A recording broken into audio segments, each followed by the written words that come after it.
వాళ్ళు popular persons చాలామంది వచ్చారు. సచిన్ తెందుల్కర్ గారు, అదేవిధంగా వారితో పాటు చాలామంది స్పోర్టింగ్ లెజెండ్స్ కూడా వారితో పాటు బాంబే నుంచి ఇతర ప్రాంతాల నుంచి వచ్చారు. అదేవిధంగా ఇక ప్రపంచవ్యాప్తంగా వీళ్ళంతా పాపులర్ డ్రైవర్స్, చాలా చాలా సూపర్ స్టార్లు. ఇప్పుడు మనకు అర్థం కాదు ఈ స్పోర్ట్, కానీ అర్థమైన వాళ్ళకి తెలుస్తుంది. ఇప్పుడు మనకి ఇక్కడ రామ్ చరణ్లు, షారుఖ్ ఖాన్లు ఎట్లనో అక్కడ వాళ్ళకు కూడా ఆ స్పోర్ట్ తెలిసిన వాళ్ళకి, ఆ క్రీడ తెలిసిన వాళ్ళకి వీళ్ళందరూ సూపర్ స్టార్లు.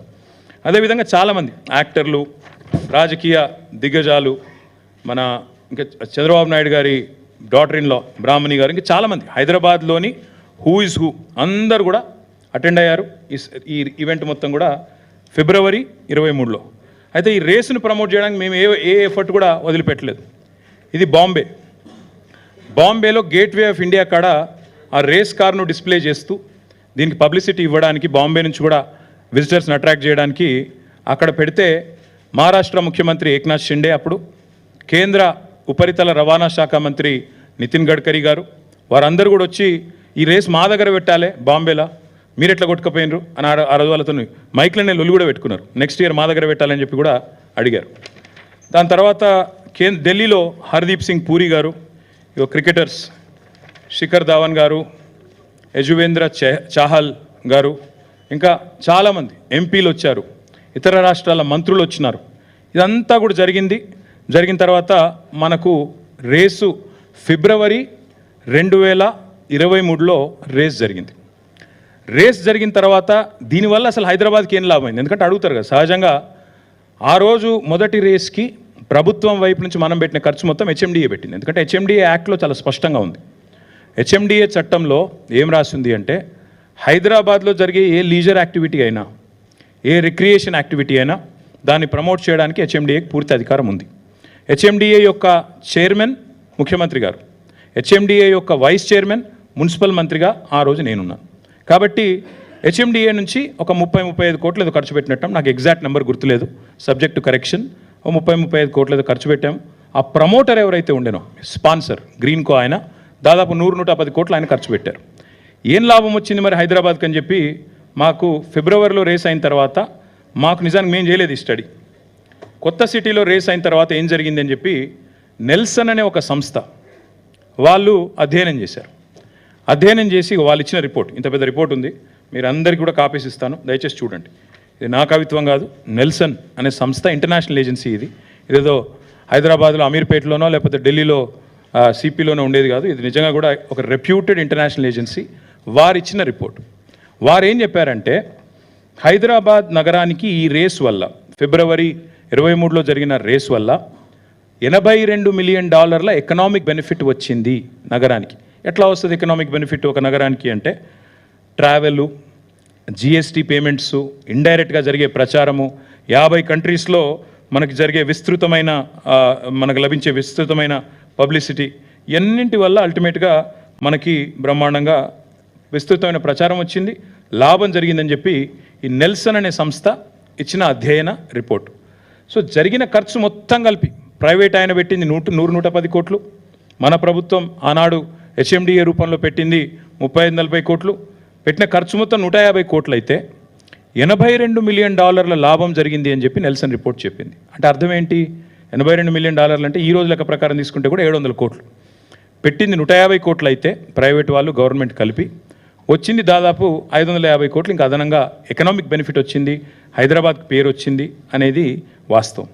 అయితే ఇక్కడ ఏం జరిగింది అంటే, హైదరాబాద్కి పేరు వచ్చింది కానీ ఆ ప్రమోటర్ ఆయన గ్రీన్కో అంటే ఆయన, నాకు పైసలు రాలేదు, ఎందుకంటే హైదరాబాద్కి పేరు వచ్చింది, మీ సిటీకి పేరు వచ్చింది, మీ గవర్నమెంట్కి పేరు వచ్చింది, కానీ నాకు పడతలు కాలేదు, ఇక్కడ నేను 110 కోట్లు ఖర్చు పెట్టినా నేను అనుకున్నంత రాలేదు, కాబట్టి నేను వెనకకు పోతున్నా, నేను నెక్స్ట్ ఇయర్ నేను చేయలేను, మీరు ఎవరినైనా వేరే వాళ్ళను చూసుకోండి స్పాన్సరు అని చెప్పి వారు చెప్పినారు. చెప్పిన తర్వాత ఏమైంది, మేము ఇక 2023 was a busy year for us. ఎందుకంటే ఒకవైపు ఎలక్షన్లు, ఇంకోవైపు ఎలక్షన్ రన్అప్లో చేయాల్సిన చాలా కార్యక్రమాలు ఇవన్నీ ఉంటాయి కదా. సో ఆ క్రమంలో మేమున్నాం. జూన్ మాసం కల్లా అప్పుడు ఇంకా ప్రమోటర్ బ్యాక్అవుట్ అయింది. నాకు ఒక్క నిమిషం మీకు క్లియర్గా చెప్తాను.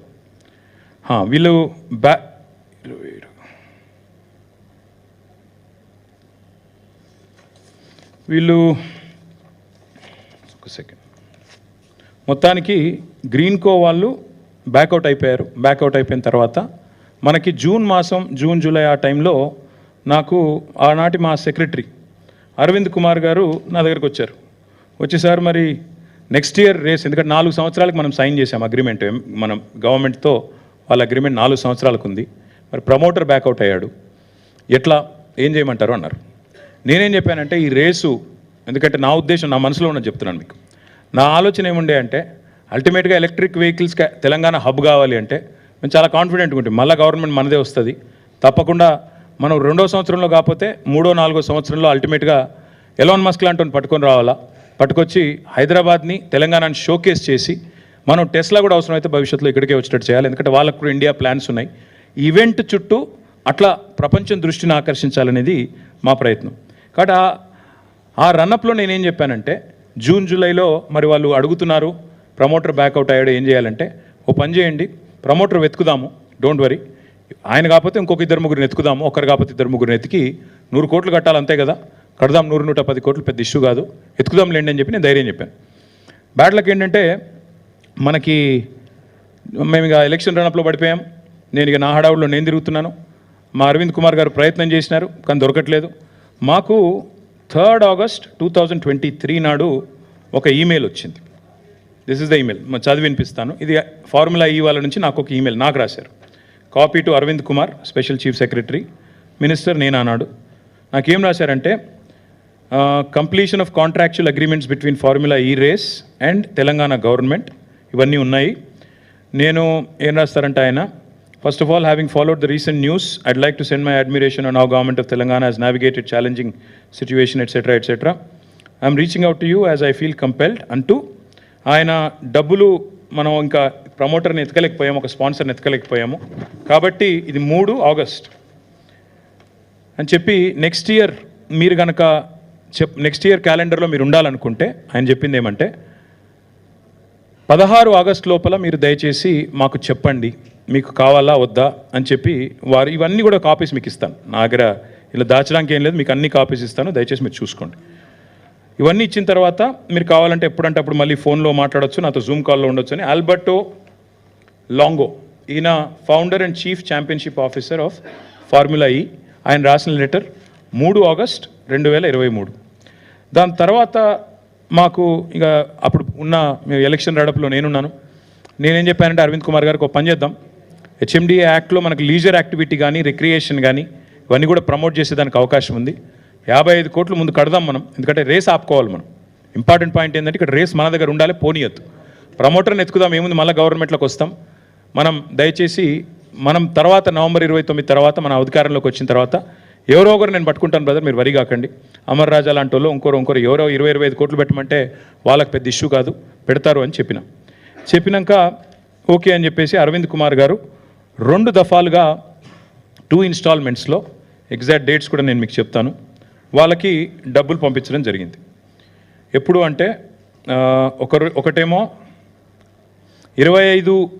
5 అక్టోబర్ 1 25% కట్టారు. తర్వాత అక్టోబర్ 11 2023 మొత్తం కలిపి